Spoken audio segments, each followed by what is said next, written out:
alaykum.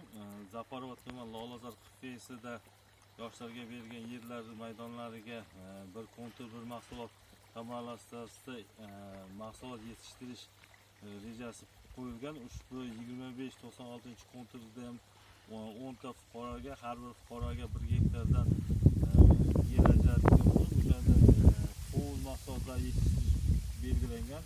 Ushbu qovunni birinchi ekim turidan 75-80 million daromad olish, har bir gektardan daromad olish ko'zda tutilgan.